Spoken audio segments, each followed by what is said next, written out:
Dando sequência à nossa leitura sobre os heróis da fé, hoje nós vamos ler um dos heróis que para mim é sensacional. Todos são especiais, têm as suas histórias específicas, mas este eu particularmente gosto muito da história dele. Estou falando de Jonathan Edwards, o grande avivalista. Se você ainda não viu os outros vídeos, eu convido você a conhecer a playlist que está aparecendo aí e ver as histórias dos outros heróis da fé também. Vamos à leitura, Jonathan Edwards e os comentários que se seguem. Jonathan Edwards, o grande avivalista, ele nasceu em 1703 e morreu em 1758. Há 2 séculos o mundo fala do famoso sermão Pecadores nas mãos de um Deus irado, e dos ouvintes que se agarravam aos bancos pensando que iam cair no fogo eterno. Esse fato foi apenas um dos muitos que aconteceram nas reuniões em que o Espírito Santo desvendava os olhos dos presentes para contemplarem as glórias do céu e a realidade do castigo que está bem perto dos que se encontram afastados de Deus. Jonathan Edwards, entre os homens, era o vulto maior nesse avivamento, intitulado na ocasião O Grande Despertamento. Sua vida é um exemplo destacado de consagração ao Senhor para o desenvolvimento maior do intelecto e sem qualquer interesse próprio de deixar o Espírito Santo usar o mesmo intelecto como instrumento nas suas mãos. Amava a Deus não somente de coração e alma, mas também de todo o entendimento. Sua mente prodigiosa apoderava-se das verdades mais profundas. Contudo, sua alma era de fato um santuário do Espírito Santo.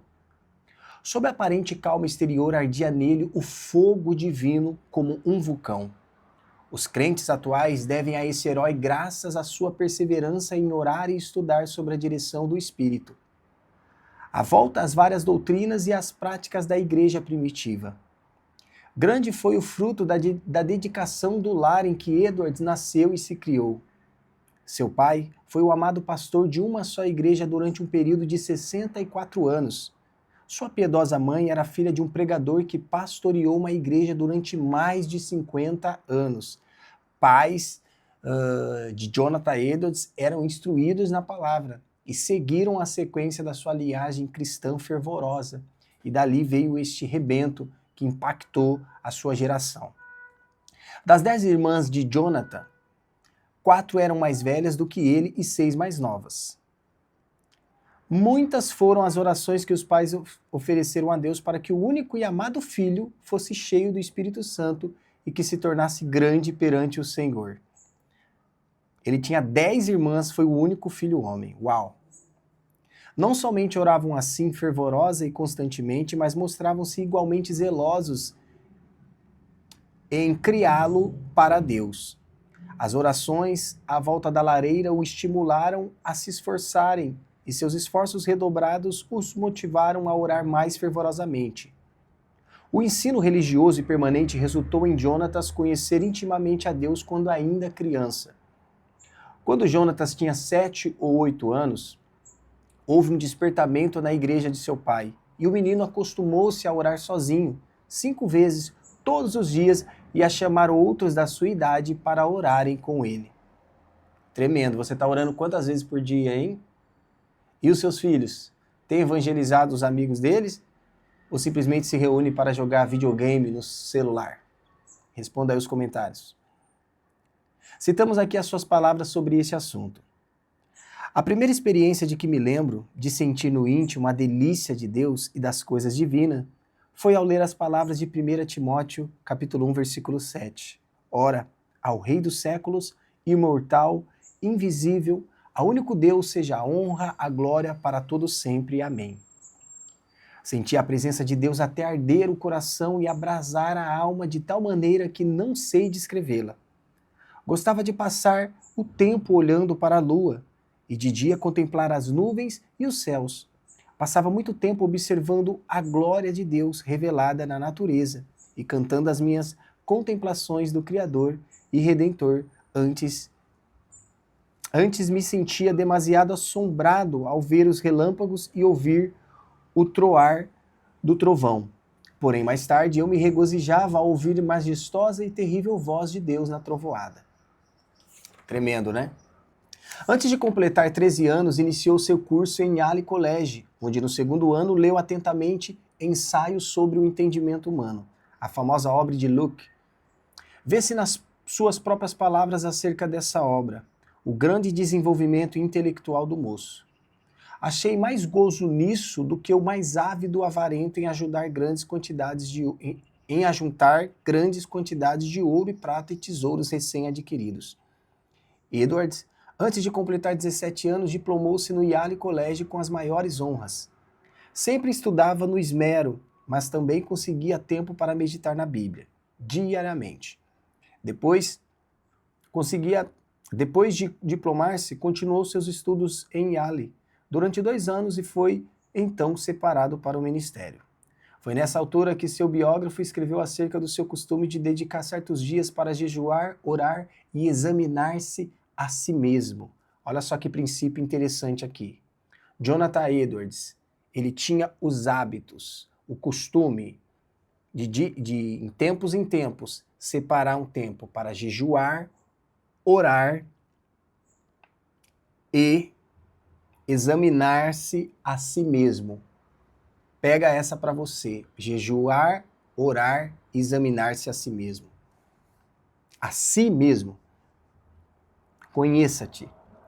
Acerca da sua consagração com a idade de 20 anos, Edwards escreveu: dediquei-me solenemente a Deus e o fiz por escrito, entregando a mim mesmo e tudo o que me pertencia ao Senhor, para não ser mais meu em qualquer sentido, para não me comportar como quem tivesse direito de forma alguma, travando assim uma batalha com o mundo, a carne e Satanás até o fim da vida. Alguém assim se referiu a Jonatas. Sua constante e solene comunhão com Deus em secreto fazia com que o rosto dele brilhasse perante o próximo. A sua aparência, semblante, palavras e todo o seu comportamento eram acompanhados de seriedade, gravidade e solenidade. É interessante, né? É no secreto. E Jesus ensina isso para nós. Vós, quando orardes, vá no seu quarto, abra a porta, entra no quarto, fecha a porta e ora em secreto. E o Pai, em secreto, te abençoará. Tá pensando que gritar dentro da igreja, falar língua estranha ou palavras incoerentes te faz você muito santo? Você está muito enganado. É o que você faz quando ninguém vê que faz a diferença de um homem e de uma mulher de Deus. Pega essa. Aos 24 anos casou-se com a Sarah Pierre Pontes, filha de um pastor, e desse enlace nasceram, como na família do pai de Edwards, 11 filhos. Por ocasião do grande despertamento, ao lado de Jonathan Edwards estava o nome de Sarah Edwards, sua fiel esposa e ajudadora em tudo. Tal qual seu marido, ela nos serve como exemplo de rara intelectualidade, profundamente estudiosa, inteiramente entregue ao serviço de Deus. Ela era conhecida por sua santa dedicação ao lar, pelo modo de criar os seus filhos e pela economia que praticava.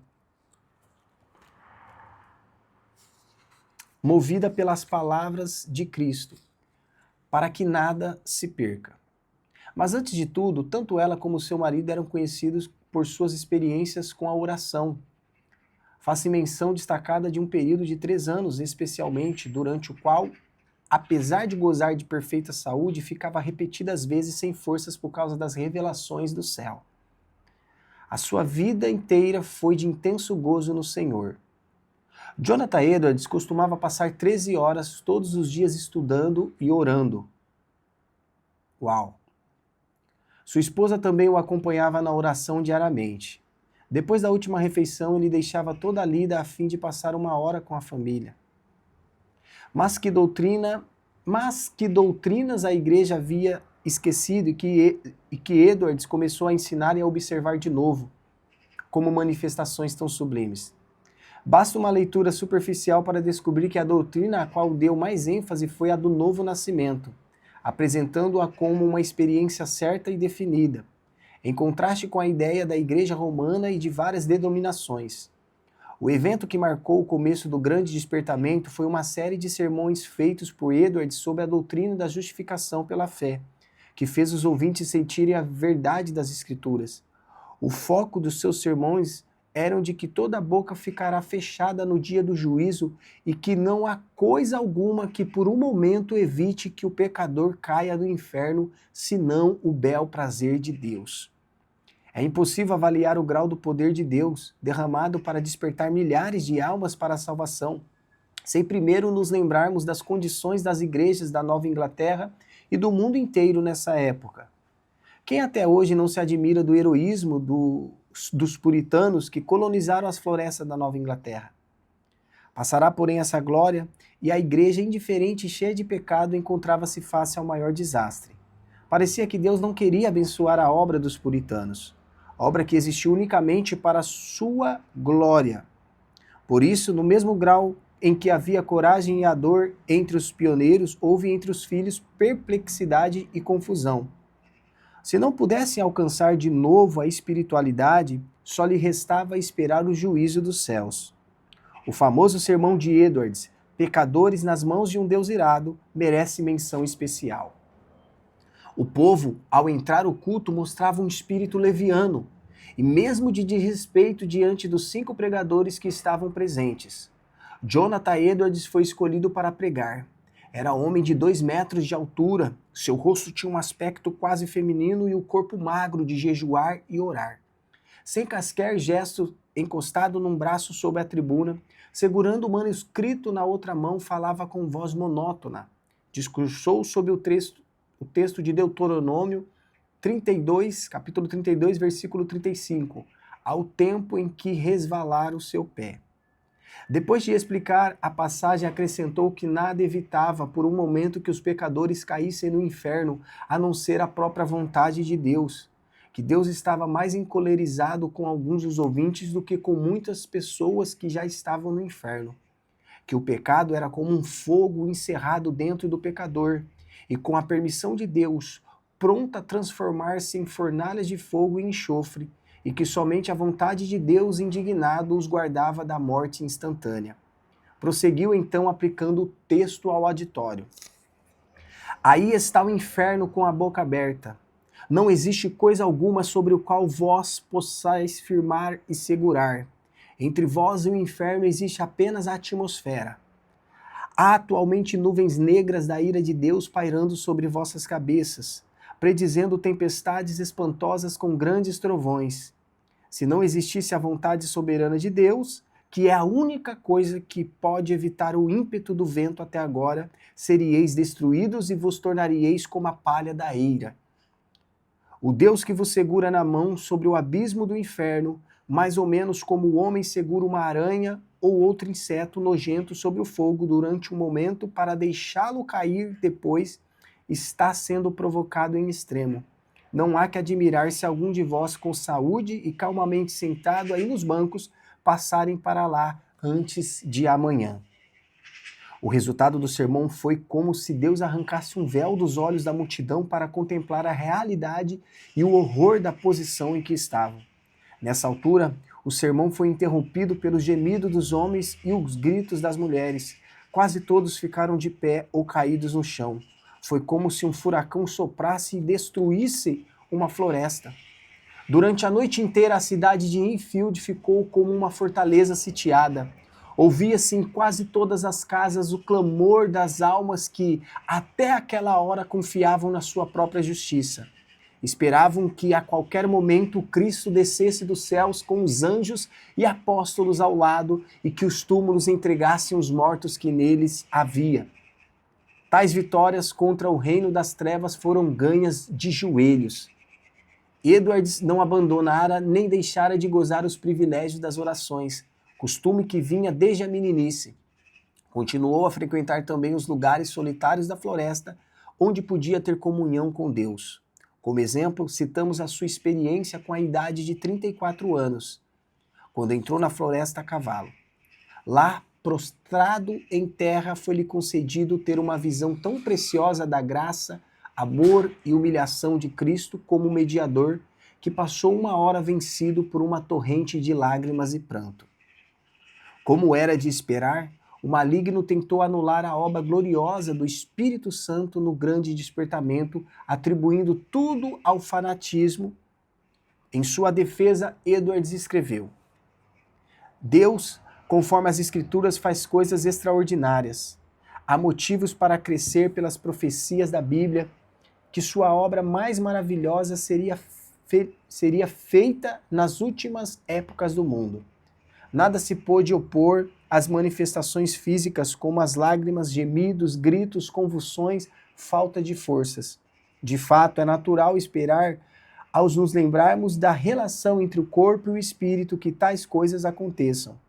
Assim falam as Escrituras, do carcereiro que caiu perante Paulo e Silas, angustiado e tremendo, do salmista que exclamou sobre a convicção do pecado: envelheceram os meus ossos pelo meu bramido durante o dia todo. Salmos 32, versículo 3. Dos discípulos que na tempestade do lago clamaram de medo, da noiva do Cântico dos Cânticos que ficou vencida pelo amor de Cristo até desfalecer. Certo é que na Nova Inglaterra começou em 1740 um dos maiores avivamentos dos tempos modernos. É igualmente certo que este movimento se iniciou não com os sermões célebres de Edwards, mas com a firme convicção deste de que há uma obra direta que o Espírito Santo faz na alma humana. Note-se bem, não foram seus sermões monótonos, nem a eloquência extraordinária de alguns como George Whitefield, mas sim a obra do Espírito Santo no coração dos mortos espiritualmente, que começando em Northampton, espalhou-se por toda a Nova Inglaterra e pelas colônias da América do Norte, chegando até a Escócia e a Inglaterra. No meio de uma época de maior decadência, a Igreja de Cristo, entre a população escassa da Nova Inglaterra, despertou e foram arrebatadas de 30 a 50 mil almas do inferno durante o período de 2 a 3 anos. No meio das suas lutas, sem ninguém esperar, a vida de Jonathan Edwards foi tirada da terra.